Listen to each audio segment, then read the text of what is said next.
Yo, yo, yo, yo, yo, yo, yo, yo, yo. What's good with it? It's the homie Mac. Music, art, culture, knowledge. Each one teach one, peace and love. Reporting live from the Dogon. Yeah, man. Tap in, tap in. Randomly, today I was actually supposed to do a book review. The book I will be reviewing is Darwinian Racism. I cannot recall the author. I'm looking at the book and I'm looking at his name right now, but I don't want to mispronounce it. But yeah, Darwinian Racism, book review coming soon.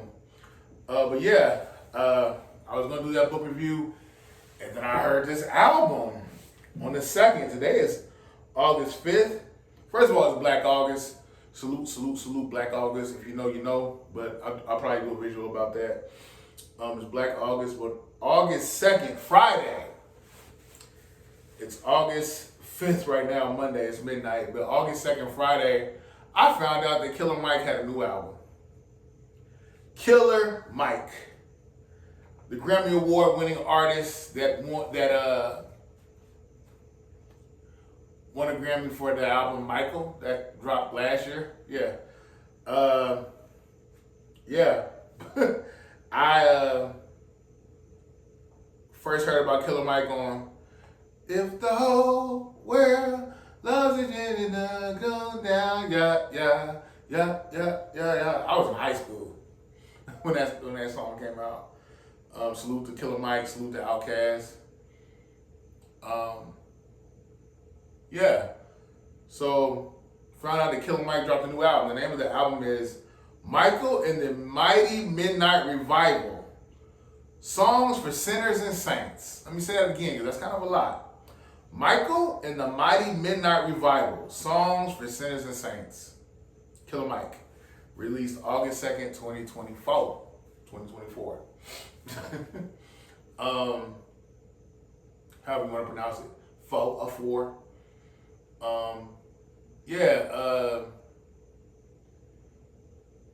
I'm trying to, there are a lot of terms I want to use and how I feel about this album, but I feel like it's cliche. But this is not a cliche album review. This album is not a cliche album. I feel as though Killer Mike is very transparent on this album. Killer Mike taps into into his soul, and in the process, his vulnerability that he projects from this album, it makes me self-reflect on my vulnerability. I can see parts of myself in this album, in this music. I can relate to the things that he says as far as like the existential crisis between being a saint or a sinner, trying to do right,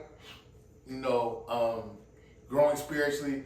And I'm really confounded by this whole album because the more I was paying attention to a lot of Killer Mike's tweets, I wasn't sure if he even identified as a Christian.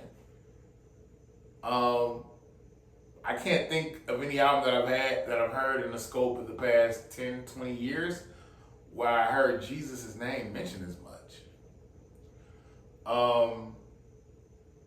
But yeah, let me get to the music. This album is 10 tracks long. I think that's the perfect length. It's not too lengthy, but every track is a body blow.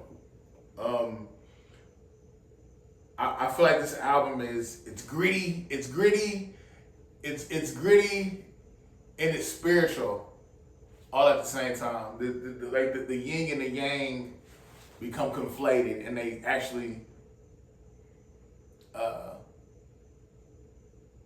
the yin and the yang become conflated, and they actually bring purpose into one another and give you a perspective. Bustin' Bricks intro sets the tone for this album. Produced by DJ Cutmaster Swift. It's gritty, and it gives me like an electro vibe, house music vibe somewhat, but it's gritty. Mike's commentary comes with the bars. And let me say this, as far as wordplay, this album has it. Like, this man flipped Edgar Allan Poe's name. Played with adolescent and adult lessons we're adolescents because we're adult lessons. You gotta listen to this album. Like the wordplay is there, the lingo is there, the vernacular is there, and it's gritty. I like this album because I don't feel like he's posturing. I feel like it's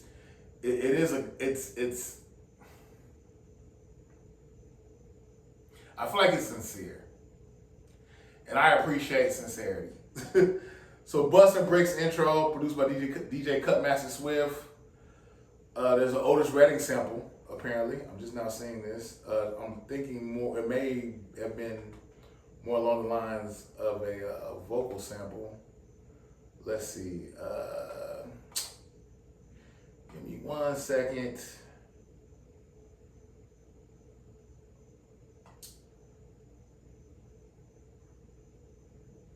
Yeah. I'm seeing more of a vocal sample with Bustin' Bricks intro. But the intro track sets the tone. My personal favorite song is Nobody Knows. It's featuring Anthony Hamilton. I feel like I'm in church. This whole album makes me feel like I'm in church, but it's not a protracted what you need to hear, what I want you to hear. I want to appear super spiritual. Like I feel like this album, again, the vulnerability is what gets me. But it's not like on some do as I say, not as I do. Like, no, I know I need to do better. I'm tightening up. I'm growing. I'm learning. And I appreciate this album. Again, my favorite song is Nobody Knows, Killer Mike, featuring Anthony Hamilton, produced by DJ Cutmaster Swift. Cutmaster Swift, you did your thing on here. Humble Me, produced by Tech Beats, Corey Henry, and Cuz Lightyear. Dope track. Humble Me. I like the energy. I like the vibe. It's very much cinematically gospel in his hood, which is quite an achievement. What else? I like Higher Level. When I was in high school, Get On My Level, Trivial, all that was jumping. Was I in high school or college? Somewhere in between there, college, high school. I want to say high school. But a Higher Level, it flips to Get On My Level sample. Higher Level is a dope track, produced by Tree Dot and Cuz Lightyear. Exit 9 is another one of my, I actually like Exit 9 a lot. It's one of my favorite songs. Let me say this, and I'm not getting a check for this. I have no endorsements. This is a solid album. Tracks 1 through 10, there are no skips. The last album I heard from the South that had no skips was 18 Aliens. That's just me.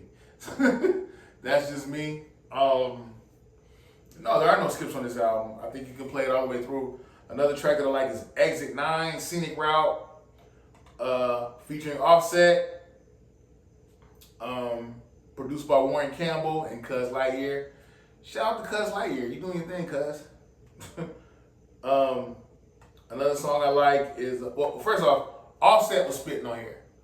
Offset's rhymes, the flow was energetically Offset, but it's introspective. The thing I like about this album is, nigga, I'm not stunting on you.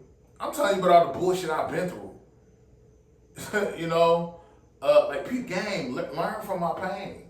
That's a bar. Peep game, learn from my pain. May use that in the hook. We'll see. Lord Prepare Me is another one that was dope. Featuring Belly Gang Cushington. Well, Killer Mike and Belly Gang Cushington, featuring Adonica Nunn and Jane Hancock. Now my computer wants that. Okay, hold up. Produced by Belly Gang Cushington, Mando, and Cuz Lightyear. That name keeps coming up, Cuz Lightyear. Yeah, I like it. Lord Prepare Me. Like I said, sonically, it reminds me of what I felt, the emotional response that I would give from hearing the sounds I heard in church, from the organ and the choir. And I feel like the album is rugged, but it doesn't drown out the spiritual side. The spiritual side doesn't drown out the ruggedness, and the ruggedness does not drown out the spiritual side. There is a symbiosis here that works. Saint and Sinner, that parallel. This album, I know some of y'all may say I don't know, maybe I'm too enthusiastic, but no, I think this is a dope project. This is art personified. Another song that I liked, again, I can hear this album through and through, 1 through 10, you can play it through. No skips on this. I put my stamp on it. No skips on this album. Give me 1 second. I am trying to, I want to talk about the next track, but I want to give you context. Give me one. Follow me.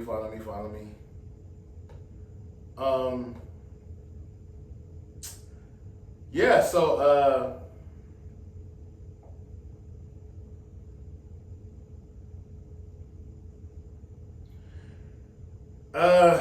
man. Wow. This hold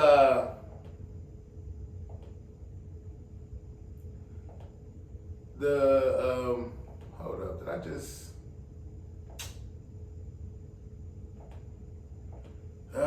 give me 1 second, y'all. I know I just was looking for something. Okay, I'm pulling it back up. Follow me. Please forgive me. Be patient with me. Another song that I thoroughly enjoyed on here was "Slumber for Junkies." Specifically, I like the commentary. I don't know who was talking, but the voice, like you hear a voice talking before the song starts, and then somewhat throughout or more towards the end, that same voice talks again. It gives you context for the bars.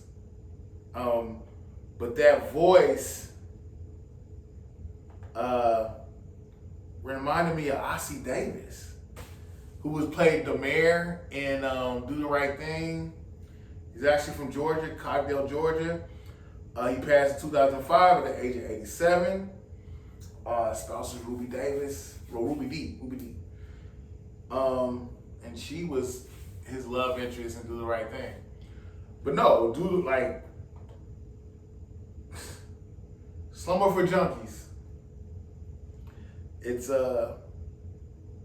again, there's a good synchronicity between being gritty and grimy, but having the melodic feel of gospel music. It's almost like this album is a synchronization between trap, gospel, and lyricism. All that comes in. Had to Go Get It is another song I like. Produced by Warren Campbell, Tree Dots, and here you go again, Cuz Lightyear. Dope track. And I have to say, these last 2 tracks, I liked especially. My favorite is Nobody Knows. But the gritty side of me, on that duality, Saint Sinner, I think there are certain sonic sounds, produce a state of mind that some could say is more spiritual, high-minded, and certain vibrations, production-wise, could be a little bit more dark. This song is called 9736 Freestyle, produced by DJ Paul and T.Y. Killer Mike was spitting on here. And DJ Paul and T.Y. did the thing with the production. The last song that I really like a lot, Still Talking That Shit by Killer Mike, Key Glock, and Project Pat. This is Atlanta and Memphis sitting in the same pew, spitting the gospel. Oh, with some dark shit. But it's spiritual. I mean, Project Pat quoted Ecclesiastes on this song. This song is produced by DJ Paul and T.Y. again. The thing that I like about this album, it's very introspective. Killer Mike talks about his love interests. He talks about the mistakes he's made. He talks about his grandfather, the wisdom his grandfather bestowed upon him. This album is a song. Like, you can hear this and gain insight, gain wisdom, gain strength from it. He's giving you his life in real time, his his introspectiveness, and you can glean from it and move forward, move better in your life with more wisdom. And I don't know if that sounds like word salad, but no, I sincerely mean what I'm saying. This album definitely has given me perspective. It's made me want to be more self-reflective, more introspective. What is influencing my decision making? Why am I doing the things I do? And is the Lord pleased with me? But yeah, tracks 1 through 10, still talking that shit. 97.36 freestyle, had to go get it. Slumber Junkies, Lord prepare me. Exit 9, scenic route, higher level, humble me. Nobody knows. Bustin' Bricks intro. This is quality hip hop. Spiritually, sonically, creatively, organically. And it's gospel at the same time. I rock with this. I stamped this album. I think it's dope. And I was doing some research on Killer Mike in general. He said, this is according to thethings.com. As he explained in an interview on My Expert Opinion, Killer Mike said, when I got that first 60,000 check off rap music, I bought my first investment property.